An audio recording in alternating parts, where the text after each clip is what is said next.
Bismillahirrahmanirrahim. Assalamualaikum warahmatullahi wabarakatuh. Apa kabar anak-anak soleh dan solehah Ustazah? Semoga antum semua dalam keadaan sehat walafiat dan senantiasa dalam lindungan Allah Subhanahu wa Ta'ala. Amin ya Rabbal Alamin.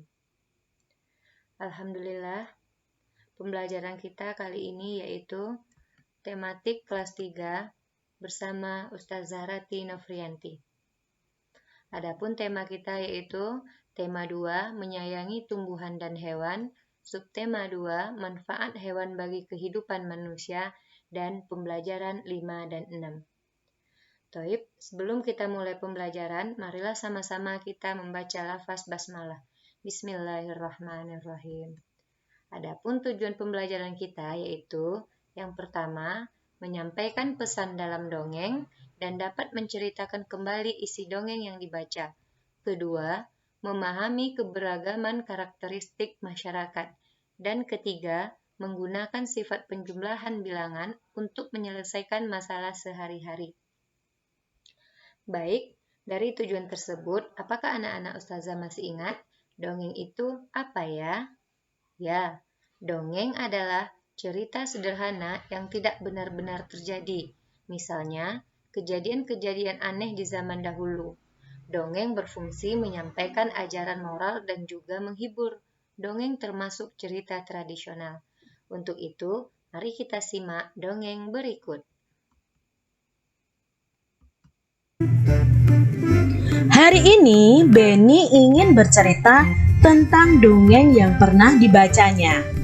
Benny terkenal pandai bercerita di antara teman-temannya. Ia bercerita tentang kuda dan keledai. Kuda dan keledai adalah hewan yang digunakan untuk mengangkut beban. Juga sering digunakan untuk alat transportasi. Apakah kalian ingin tahu ceritanya? Yuk kita dengarkan bersama-sama. Kuda dan keledai yang syarat dengan beban. Pengarangnya adalah Aesop. Pernah ada seorang pria yang memelihara seekor kuda dan seekor keledai. Kebiasaan pria tersebut memuati keledainya dengan beban yang berat. Keledai tersebut terhuyung-huyung karena beban yang terlalu berat. Sementara kuda berjalan dengan beban yang ringan. Pada suatu hari, mereka melakukan perjalanan. Keledai berkata kepada kuda, "Maukah kamu mengangkut sebagian dari beban saya? Saya merasa sangat tidak enak badan. Jika kamu mau membawa sebagian bebanku, mungkin saya akan cepat sembuh. Beban yang terlalu berat ini bisa membunuhku," kata keledai sambil kesakitan adik-adik. Kuda hanya menendang-nendangkan kakinya. Ia berkata kepada keledai agar tidak usah mengeluh. Ia tidak mau diganggu dengan kata-kata keluhan. Keledai terhuyung-huyung selama berjalan setengah kilometer. Tiba-tiba ia jatuh ke tanah dan mati. Si pemilik datang dan hanya bisa berpasrah dengan apa yang telah terjadi. Ia melepaskan beban dari keledai yang telah mati. Semua beban ditempatkan di atas punggung kuda. Aduh, keluh kuda saat dia merasakan beban berat. Beban bertambah dengan berat tubuh keledai yang telah mati. Sekarang saya mendapatkan ganjaran karena sifat saya yang jelek. Saya menolak menanggung sebagian beban keledai. Sekarang saya harus membawa seluruh beban, ditambah dengan berat tubuh teman saya yang malang ini, keluh si kuda. Dongeng ini diambil dari rumahdongeng.com. Nah adik-adik, ini cerita tentang keledai dan dongeng. Kira-kira pesan apa yang bisa kalian ambil dari dongeng ini? Ya, susunlah kata-kata di bawah ini menjadi sebuah pesan moral yang terdapat dalam dongeng tadi adik-adik. Nah, di sini ada kata kamu, bantuan, membutuhkan, bantulah, maka, orang, terbantu, akan, juga, yang. Kira-kira jika disusun menjadi pesan moral apa ya adik-adik ya? Kata pertama pasti bantulah. Ya adik-adik, bantulah orang yang membutuhkan bantuan, maka kamu juga akan terbantu. Si kuda tadi tidak mau membantu si keledai. Pada akhirnya keledainya mati. Dan semua beban dari si keledai ini dipindahkan ke punggungnya si kuda. Ditambah beban si keledai juga dinaikkan di atas punggung si kuda. Maka kuda mengeluh adik-adik, kenapa tadi tidak menolong si keledai. Itu pesannya adik-adik. Jadi kalian harus membantu orang yang membutuhkan. Jadi jika suatu saat kalian memerlukan bantuan, maka kalian akan mendapatkan bantuan juga. Benny dan Edo pulang sekolah bersama-sama. Di jalan mereka menemukan seekor kucing yang jatuh ke selokan.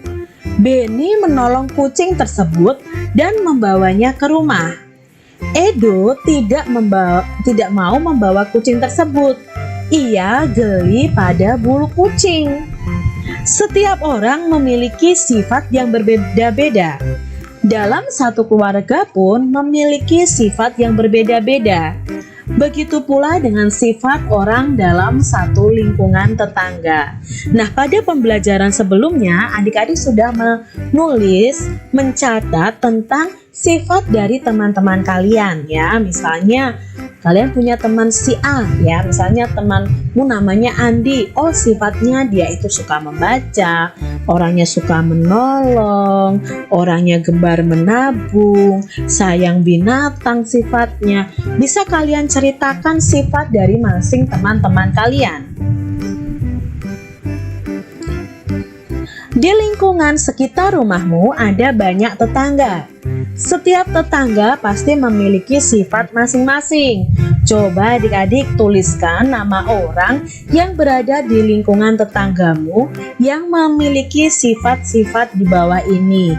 Coba adik-adik bisa tulis nih di buku tulis kalian. Siapa di antara tetanggamu yang sifatnya itu penolong? Dermawan tuh orang yang suka menolong, suka berbagi. Lalu orang yang ramah siapa? Orang yang penyayang binatang namanya siapa? Lalu siapa nama orang yang sifatnya lucu? Bisa juga kalian sebutkan teman-teman kalian yang memiliki sifat-sifat berikut. Saat liburan, Benny dan sepupu-sepupunya menginap di rumah nenek. Nenek memiliki banyak binatang peliharaan. Bebek, ayam, dan kambing ada di kandang belakang rumah. Penduduk desa tempat tinggal nenek banyak yang memiliki hewan ternak. Benny dan sepupu-sepupunya senang berjalan-jalan di sekitar desa. Mereka melihat banyak binatang ternak. Mereka sudah mengunjungi peternakan sapi, domba, dan bebek. Setelah berkunjung ke berbagai peternakan, Benny memiliki beberapa masalah. Ia belum bisa memecahkan masalah-masalah tersebut. Mari kita bantu Benny memecahkan masalah. Bantu Benny ya menyelesaikan permasalahannya. Nah, di sini permasalahannya di sebuah peternakan terdapat 6 kandang domba. Jika di setiap kandang terdapat 10 ekor domba, berapa jumlah domba dalam kandang? Nah, di sini kita tahu bahwa ada 6 kandang. Setiap kandangnya ada 10 ekor domba. Maka untuk mengetahui jumlahnya, kita bisa menulis 6 dikali 10. Berapa ya? 6 dikali 10? Ya, 6 dikali 10 adalah 60. Jika adik-adik belum hafal perkalian, kalian bisa melihat video Kak Citra tentang perkalian. Nah, 6 dikali 10 itu sama dengan 60. Jadi jumlah domba di kandang ada 60. Lalu permasalahan berikutnya, tiap kandang itu sesak dengan domba karena luas kandangnya tidak besar. Pemilik kandang berniat membuat kandang domba lagi, sehingga jumlah kandang domba ada 10. Yang awalnya ada 6, sekarang ada 10. Berapa ya isi domba di tiap kandang? Nah, maka di sini kita bisa mencarinya dengan 10 dikali berapa sama dengan 60. 60 itu dari mana, Kak? 60 ini adalah banyaknya domba tadi yang kita jawab di pertanyaan yang A. Berarti 10 dikali berapa sama dengan 60? Kalian harus ingat sifat pertukaran pada perkalian. Berarti di sini 6 dikali 10 sama dengan 60, maka 10 dikali 6 sama dengan 60. Jadi isi domba di tiap kandang itu ada 6. Nah, dari ini kita tahu bahwa 6 dikali 10 itu sama dengan 10 dikali 6. Disinilah berlaku sifat pertukaran pada perkalian.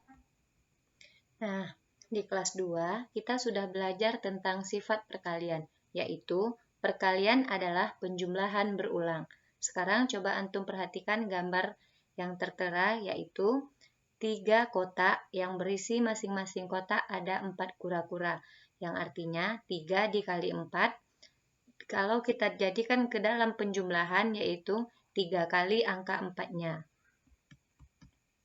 Kemudian sekarang untuk sifat perkalian berikutnya adalah berdasarkan sifat pertukaran pada perkalian, yaitu A dikali B sama dengan B dikali A. Contohnya 3 dikali 4 sama dengan 4 dikali 3. Nah, simpulan dari pembelajaran kita kali ini yaitu yang pertama, bantulah orang yang membutuhkan bantuan, maka kita juga akan terbantu. Kedua, setiap orang memiliki karakter yang berbeda-beda. Ada yang penolong, dermawan, ramah, lucu, dan penyayang binatang. Dan yang ketiga, cara menyelesaikan perkalian dengan cara atau sifat penjumlahan.